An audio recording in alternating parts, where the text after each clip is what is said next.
പഹൽഗാമിൽ ഭീകരാക്രമണത്തിൽ കൊല്ലപ്പെട്ട രാമചന്ദ്രന് വിട നൽകി നാട്. ചെങ്ങമ്പുഴ പാർക്കിലും ഇടപ്പള്ളിയിലെ വീട്ടിലും പതിനായിരങ്ങളാണ് പ്രണാമം അർപ്പിക്കാനെത്തിയത്.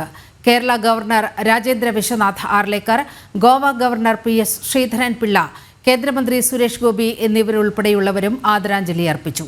ഇടപ്പള്ളി ശ്മശാനത്തിലാണ് സംസ്കാര ചടങ്ങുകൾ പൂർത്തിയായത്. വിവരങ്ങളുമായി നിഷ ചേരുന്നുണ്ട്. നിഷ, പൂർണ്ണമായും ഔദ്യോഗിക ബഹുമതികളോടെയായിരുന്നു സംസ്കാര ചടങ്ങുകൾ നടന്നത്. ഒപ്പം അദ്ദേഹത്തെ ഒരു നോക്ക് കാണാൻ അണമുറിയാത്ത ജനങ്ങളുടെ ഒരു വരവ് ഓരോ കേന്ദ്രത്തിലും നമുക്ക് കാണാമായിരുന്നു. എന്താണ് വിവരങ്ങൾ?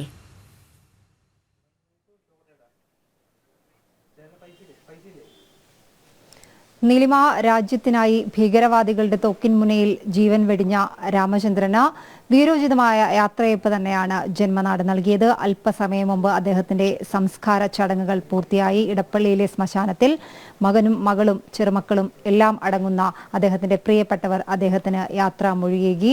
അല്പസമയം മുമ്പ് സംസ്കാര ചടങ്ങുകളും പൂർത്തിയായിട്ടുണ്ട്.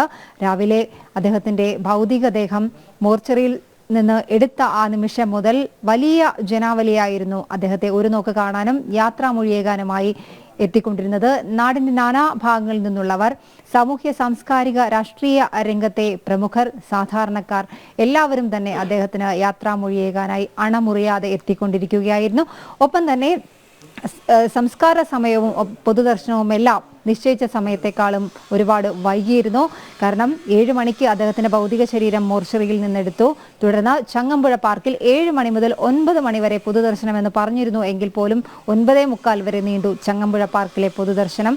അതിനുശേഷം വിലാപയാത്രയായി അദ്ദേഹത്തിന്റെ ഭൗതിക ശരീരം 10:20 അദ്ദേഹത്തിന്റെ വീട് ചങ്ങമ്പുഴ പാർക്കിനടുത്ത് തന്നെയാണ് മങ്ങാട്ട് ലൈനിലുള്ള നീരാഞ്ജനം എന്ന വീട്ടിലേക്ക് എത്തിച്ചു. ഇവിടെ നിന്നും വളരെ സന്തോഷത്തോടുകൂടി യാത്ര പുറപ്പെട്ടതാണ് രാമചന്ദ്രൻ. ഭാര്യയും മകൾ ആരതിയും കൊച്ചുമക്കളും ഒപ്പമുണ്ടായിരുന്നു. ചേതനയേറ്റ് രാമചന്ദ്രൻ വീട്ടിലേക്ക് മടങ്ങിയെത്തുമ്പോൾ അദ്ദേഹത്തെ ഒരു നോക്ക് കാണാൻ അയൽവാസികളും പ്രിയപ്പെട്ട നാട്ടുകാരും ബന്ധുക്കളും സുഹൃത്തുക്കളും ഒക്കെ തന്നെ കാത്തുനിൽപ്പുണ്ടായിരുന്നു. അങ്ങനെ 1 മണിക്കൂർ വീട്ടുകാർക്ക് മാത്രമുള്ള ഒരു സമയമെന്ന് നിശ്ചയിച്ചിരുന്നു. എങ്കിൽ പോലും അദ്ദേഹത്തെ ഇതുവരെ കാണാത്ത ആളുകൾ പോലും അദ്ദേഹത്തിന് യാത്രാമൊഴിയേകാനെത്തി. അങ്ങനെ എല്ലാവർക്കും അദ്ദേഹത്തെ കാണാനുള്ള അവസരം ബന്ധുക്കൾ ഒരുക്കി. വീട്ടിലെ ഒരു സമയക്രമവും അതുകൊണ്ട് തന്നെ നീണ്ടുപോയി. വീട്ടിലും ഒരു പൊതുദർശനം എന്ന് തന്നെ നമുക്ക് പറയാം, ആ രീതിയിലായിരുന്നു പിന്നീട് നടത്തപ്പെട്ടത്. അങ്ങനെ പറഞ്ഞിരുന്ന സമയത്തെക്കാളും ഏതാണ്ട് 1 മണിക്കൂറോളം വൈകിയാണ് ഇടപ്പള്ളിയിലെ ശ്മശാനത്തിലേക്ക് അദ്ദേഹത്തിന്റെ ഭൗതികദേഹം എത്തിച്ചത്. അതിനു മുൻപ് അവിടെ ഭൗതികദേഹം എത്തിച്ചു. അവിടെ പോലീസിന്റെ ഔദ്യോഗിക ബഹുമതികളെല്ലാം പൂർത്തിയാക്കി 1:10 കൂടിയാണ് അദ്ദേഹത്തിന്റെ ഭൗതിക ശരീരം കർമ്മങ്ങൾക്കായി ചിതയിലേക്ക് എടുത്തത്. മകനും മകളും എല്ലാവരും അദ്ദേഹത്തിന് യാത്രാമൊഴിയേകി അന്ത്യചുംബനം നൽകി അദ്ദേഹത്തെ യാത്രയാക്കി. അഗ്നിനാളങ്ങൾ അദ്ദേഹത്തിന്റെ ഭൗതിക ശരീരം ഏറ്റുവാങ്ങി. ആദ്യം മുതൽ തന്നെ അണമുറിയാത്ത ഒരു ജനപ്രവാഹമായിരുന്നു രാമചന്ദ്രന് അന്തിമോപചാരം അർപ്പിക്കാനായി.